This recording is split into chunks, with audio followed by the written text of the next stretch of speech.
Now, just as we learned that relations can have certain interesting properties, symmetry, anti-symmetry, reflexivity, transitivity, and partial order, those are the five we talked about, it's also true that functions can have certain special properties. And there are three of them that we're going to talk about. One is called injective, one is called surjective, and one is called bijective. Those are the three properties that functions can have. And just like with relations, they're kind of rare to have, right? If you just look at your average Joe function out in the wild, it's going to be none of those three things. But nevertheless, certain functions have these important properties of being injective or surjective or bijective or more than one, and we're going to talk about what those mean. So let's start with injective. A function is injective if it has the functional property also in reverse. Okay? So you'll recall that in order to be a function at all, it must be true that for a given input, there can be only one output assigned, right? It's not even a function unless that's true. It would just be an ordinary relation. So we know that every input goes with only one output. Now, for certain functions, the reverse is also true. The same output cannot go with more than one input. So maybe not only is it the case that every baseball team plays in only one city, which is certainly true in real life, but maybe it's the case that every city has only one baseball team in it, which is not true in real life, because we know that Chicago and New York each have two teams. But if a function is injective, that's another way of saying that it has the functional property in reverse. Every x goes with only one y, and every y goes with only one x. If you remember back in grade school, you probably talked about the vertical line test when you thought about functions, right? And that's simply because if you have a function and you plot it, let's say it's a function of x and y, and it's plotted like something like this, your grade school math teacher probably told you that if every time you draw a vertical line, you only cross one point, and you're guaranteed to never cross 2 points on the function for any vertical line, then it's considered a function, right? And that is an equivalent definition of function if you're talking about the reals as your domain and the reals as your codomain. Now, if it is injective, that's simply a way of saying that it would also pass the horizontal line test, which this function does not, because that point right there and that point right there, and it looks like if this kind of is continuous there, that point right there, all have the same y value, right? This is the y-axis up here, this is the x-axis down here. So this function right here is clearly not injective, and that's because the same y value goes with more than one x value. That must not be the case if it is injective. And by the way, another name for injective is the name one-to-one. So some people will call it a one-to-one function if it's injective. All right. Now, separate from injective, there's another property, and that property is called surjective. A function is known as surjective if every element of the codomain does in fact have an element of the domain that maps to it. All right? Every element of the codomain does in fact have an element of the domain mapping to it, which is another way of saying that the codomain is equal to the range.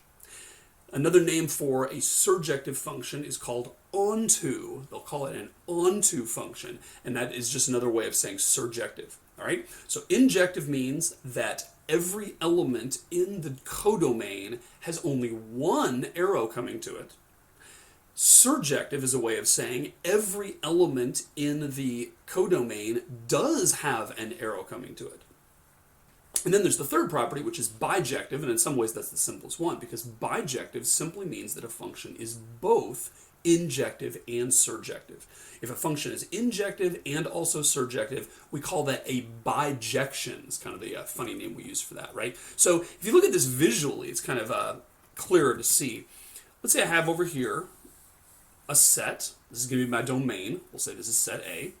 And let's say over here I've got a set B. Let's say this is going to be our codomain. So we've got some points in here, and we've got some points over here. Now, let's think about our mappings. We know that every element of A is going to have an outgoing arrow. And we know that every element of A is going to have only one outgoing arrow. That's part of the definition of a function. It can't possibly be the case that an element of A has more than one outgoing arrow or it wouldn't be a function. And it's also true, we're going to make the constraint that every element of A does need to have an outgoing arrow, which is certainly the case here. Okay, now if we look at a picture like this, we want to ask the question, is this one-to-one? Or equivalently, is this an injection? And the answer here is no, and that's because of this area right here. We have two different arrowheads going into the same element of the codomain, and that means that this is not injective. So it's really easy to see visually if you just look at a map like this.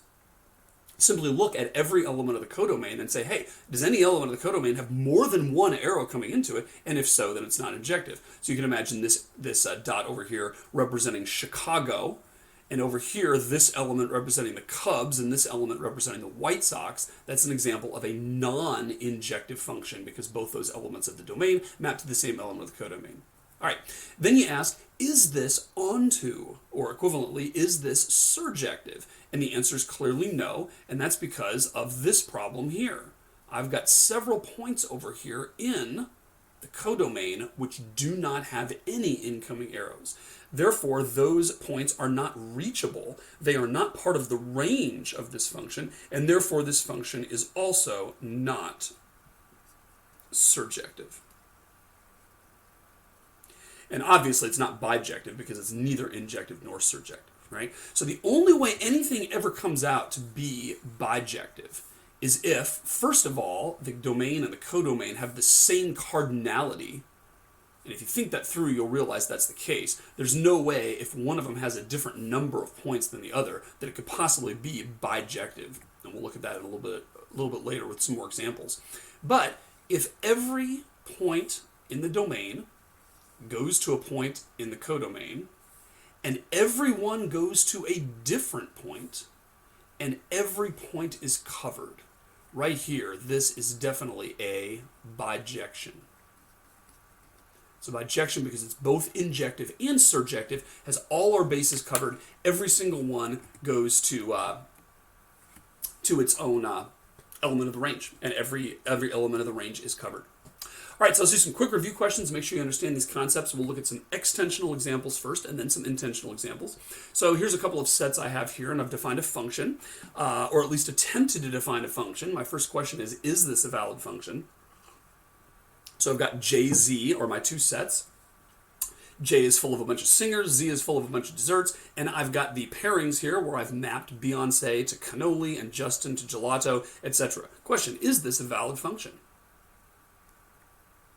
And the answer is no, and that's for two reasons. Number one, Justin goes with two different outputs here, right? We've got Justin going to gelato, but then Justin's going to cannoli. Doesn't work that way. That is a valid relation, but it is not a valid function because it doesn't satisfy the functional property. Also, another reason it doesn't work is that Mariah is missing here. And in order to be a function, we have to make sure that every element of the domain does in fact have a mapping. So this guy doesn't even get off the ground. We won't even ask those questions about injectivity or surjectivity because it isn't even a valid function. All right, give me a different one. Is this a valid function here? And the answer is yes, it is, because it does satisfy the functional property. Beyonce, Justin, and all the others each go to one dessert each. Is it injective?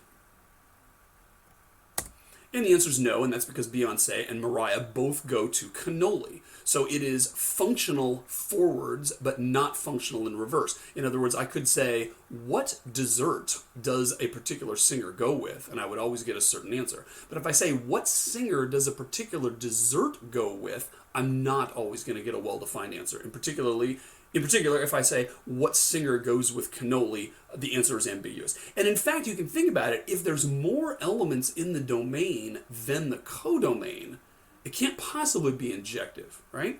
Because injective means that every element of the domain must go to a unique element of the codomain. We can't have any two elements of the domain going to the same element of the codomain. Therefore, if the domain is larger than the codomain, there's no way that can happen. That's a version of what's called the pigeonhole principle, which is a principle of reasoning that just says if you've got 4 holes and 5 pigeons, there's got to be 2 pigeons that go in more than one hole.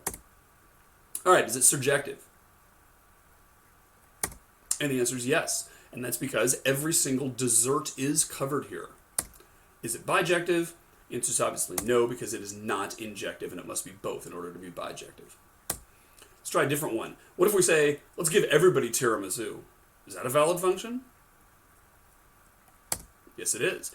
Every element of the domain goes to only one element of the codomain. Just happens that they all go to the same element, but that's all good. Is it injective? Clearly not. We've already proven that you can't have a domain of 5 elements be injective to a codomain of 4 elements, and in this case they all go to the same thing, so give me a break, it's not even remotely injective. Is it surjective? Obviously not. We're missing 3 desserts. And is it bijective? Of course not.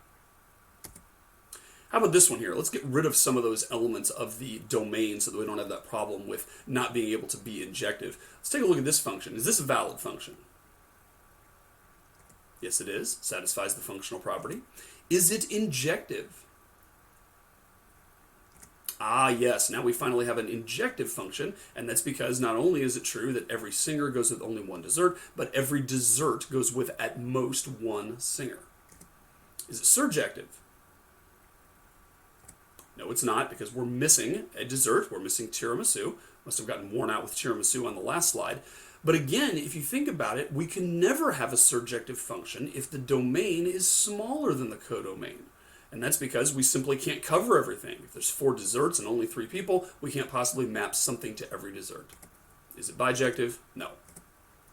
And let's finally get the domain and the codomain to be the same size. Let's take a look at this one, F5. Is this a valid function? Yes, it is. Is it injective? Yes, it is. Is it surjective? Yes, it is. And is it bijective? Yes, it is. So the size of the domain and the size of the codomain being equal doesn't guarantee that it's a bijection, but that is a prerequisite. That's a necessary condition in order for that to be the case. All right, let's switch gears, literally, and let's look at some intentionally defined examples. So I've got some sets here. C is the set of all cars in Virginia. L is the set of all license plates that are active in Virginia. P is the set of all people. D is the set of all Virginia driver's license.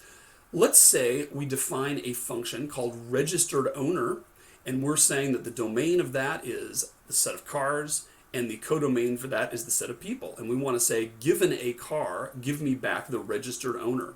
Is that a valid function? I believe that's true. I don't think it's possible for a car to be registered to more than one person. Maybe it can be married to or registered to a married couple. But let's just avoid that peculiarity for a second and say that, every registered automobile is registered to a single person. Therefore, it's a valid function. All right. Is this likely to be injective? That's clearly not the case, right? Every car is registered to only one person, but that certainly doesn't mean that a person can't have more than one car. You could have 2 or 3 cars all registered to the same person, and therefore this is not going to be injective. Is it surjective? Answer, that's also no, and that's because not every person has a car. Just because every car is registered to only one person doesn't mean that some car is registered to every person. There are many people who are left out. And is it bijective? Obviously not, because it's neither injective nor surjective. Next example, has reported to the police. So I've got a function here that says if you give me a person, I will give you the license plate that person has reported to the police. Is this a valid function? And the answer is no, it's not. Because obviously not every person has ever reported some license plate to the police. I know I've never done that. I've seen it on a lot of cop shows, but I've never done it myself. And it's also true, I'm sure, that if you report some license plate to the police, that, someone was a hit and run or something like that, you could also report a different one later. So it's not only is it the case that not every P has a mapping here, but some P's have more than one mappings. Therefore, this isn't even a valid function. Next one, license plate. If you give me a car, I will give you the license plate of that car. Is that a valid function? Yes, it is, because a car cannot have more than one license plate, and every valid car has to have a license plate. I suppose cars that are being driven illegally don't match that criteria, but give me a break. We're going to be within the bounds of the law here. Is it an injective function? Yes, indeed. And that's because not only is it true that every car has a license plate, every license plate has only one car. You couldn't possibly have two different cars that had the same license plate unless there was some evil shenanigans going on. Is it surjective? Yes, it is, because not only does every car have a license plate, every license plate has a car. Let's say that's the case. Maybe it's true that there are certain license plates kind of being stocked up at the DMV that have not been assigned cars yet, but I'm sort of saying that L is the set of all active Virginia license plates here, so we're not counting those. And then is it bijective? And the answer is yes. So this one, if you looked at it as a picture, it would look like that last picture I drew with all those blue squiggles. Every single thing in the domain goes to one thing in the codomain, and no two go to the same thing.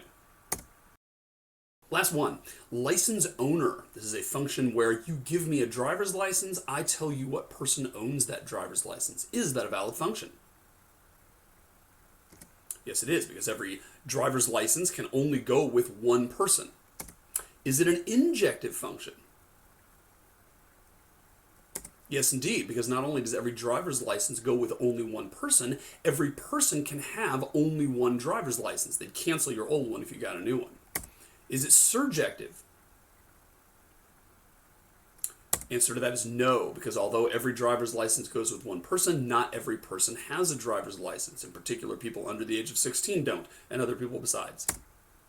And is it bijective? Obviously no, since bijective is simply a way of saying it's surjective and injective. So great. Thanks for your attention. Congratulations on getting to the end of episode 3, and take care until next time on All the Math.